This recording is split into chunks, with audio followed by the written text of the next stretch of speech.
Welcome to Ponmani hotel YouTube channel. இன்றைக்கி குழந்தைங்கள்லாம் ரொம்ப லைக் பண்ணி சாப்பிட்ற கொரியன் ஸ்டைலில் செய்கிற எக் பிரெட் பணியாரம் தான் எப்படி செய்கிறதுன்னு பார்க்க போகிறோம்.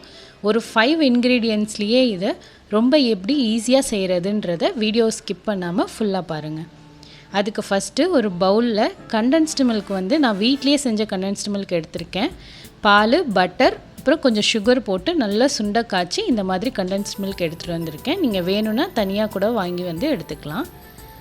இப்போ அதோட ஒரே ஒரு முட்டை அது போட்டு இதை நல்லா மிக்ஸ் பண்ணி எடுத்துக்கோங்க.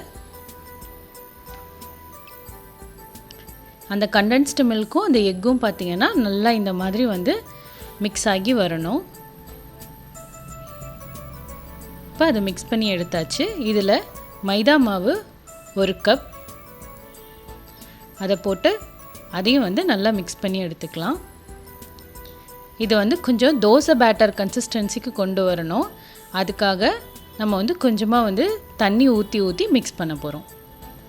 ரொம்ப கட்டியாகவும் இருக்கக்கூடாது, ரொம்ப தண்ணியாகவும் இருக்கக்கூடாது. அதனால தண்ணி கொஞ்சம் கொஞ்சமாக ஊற்றி நீங்கள் மிக்ஸ் பண்ணிக்கோங்க.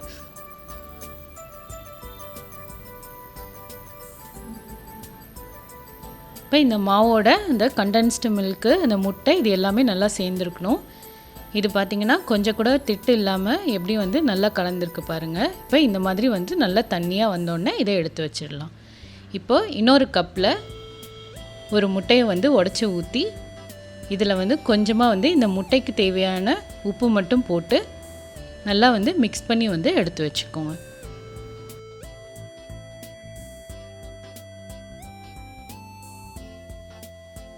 அடுத்து ஒரு பவுலில் ஒரு கேரட் எடுத்து நல்லா இந்த மாதிரி சீவி எடுத்துக்கோங்க. இப்போ அதே அளவுக்கு ஒரு க்யூப் சீஸ் எடுத்துருக்கோம். அதையும் இதோட துருவி போட்டுக்கலாம். நீங்கள் கேரட் இல்லைன்னா நீங்கள் வேறு சிக்கன் இருந்தாலும் அதையும் நல்லா அரைச்சி இதோட எடுத்துக்கலாம். நான் கேரட் எடுத்திருக்கேன். இப்போ இது ரெண்டுத்தையும் நல்லா மிக்ஸ் பண்ணி எடுத்துக்கலாம். நீங்கள் சீஸு கேரட் வேணான்னா நீங்கள் ஸ்கிப் பண்ணிக்கலாம். இதையும் போட்டு செஞ்சு கொடுத்தீங்கன்னா இன்னும் நல்லா சாப்பிடுவாங்க. இப்போ இதை மிக்ஸ் பண்ணி வச்சாச்சு. இப்போ முட்டை மிக்ஸ் பண்ணி எடுத்துருக்கோம். அப்புறம் மைதா மாவு பேட்டர், அப்புறம் கேரட் சீஸ் மிக்ஸ் பண்ணி எடுத்துட்டோம். இப்போ இதை பணியாரக்கல்லில் ஒரு லேயராக ஊற்றி வைக்கலாம். ஃபஸ்ட்டு பணியாரக்கல்லில் நல்லா பட்டர் போட்டு ஃபுல்லாக தடவி வச்சாச்சு.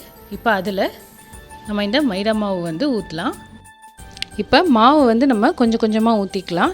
இப்போ நம்ம பணியாரக்கல்லில் அந்த குழியில் ஃபுல்லாக ஊற்றிடக்கூடாது. நல்லா ஒரு கால்வாசி மட்டும் ஊற்றி விடுங்க, போதும். ஏன்னா வெந்து வரும்போது நமக்கு நல்லா பொஃப்னு வரும். அதுக்காக நம்ம பாதி மட்டும் ஊற்றிக்கிறோம். இப்போ பாதி ஊற்றியாச்சு. இப்போ இதில் இந்த கேரட்டும் சீஸும் போட்டு மிக்ஸ் பண்ணி வச்சுருந்ததையும் அதில் ஃபுல்லாக போட்டுக்கலாம்.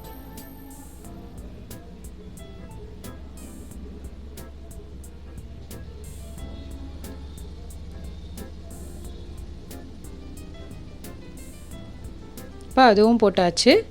இப்போ இதுக்கு மேலே லேயராக நம்ம முட்டை அடித்து வச்சுருக்கோம்ல, அதை மேலே ஊற்றிக்கலாம்.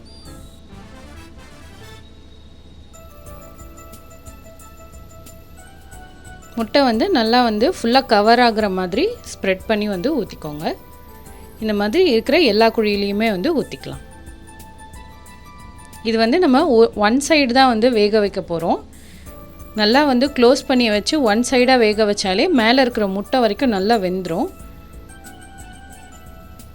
இப்போ நல்லா எல்லாத்துலேயும் ஊற்றியாச்சு. இப்போ மூடி வச்சிடலாம். மூடி வைக்கிறது பார்த்திங்கன்னா ஒரு 2 நிமிஷம் மூடி வச்சா போதும். இப்போ பாருங்கள் எப்படி மேலே இருக்கிற வரைக்கும் நல்லா வெந்திருக்குன்னு.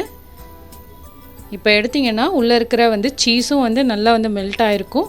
மேலே முட்டை வரைக்கும் நல்லா வெந்திருக்கும். இதை அப்படியே எடுத்து கொடுத்திங்கன்னா குழந்தைங்க நல்லா சாப்பிடுவாங்க. பாருங்கள், அவ்வளோதான், ரெடி ஆகிடுச்சு. ரொம்ப ஈஸியான ஸ்நாக்கு. அதை பிச்சு பார்த்திங்கன்னா உள்ளே அந்த மாவு, அந்த கேரட்டு எல்லாமே பார்த்திங்கன்னா நல்லா வெந்திருக்கும். வெளியே போய் நம்ம ஸ்நாக்ஸ் வாங்கி கொடுக்கறதுக்கு இந்த மாதிரி வீட்டில் கொஞ்சம் டிஃப்ரெண்ட்டாக செஞ்சு கொடுத்திங்கன்னா நல்லா சாப்பிடுவாங்க. இதை ட்ரை பண்ணி பார்த்துட்டு எப்படி இருந்துச்சுன்னு கமெண்ட்டில் சொல்லுங்கள். இந்த வீடியோ பிடிச்சிருந்ததுன்னா லைக் பண்ணி, ஷேர் பண்ணி, சப்ஸ்கிரைப் பண்ணுங்கள். தேங்க்ஸ் ஃபார் வாட்சிங்.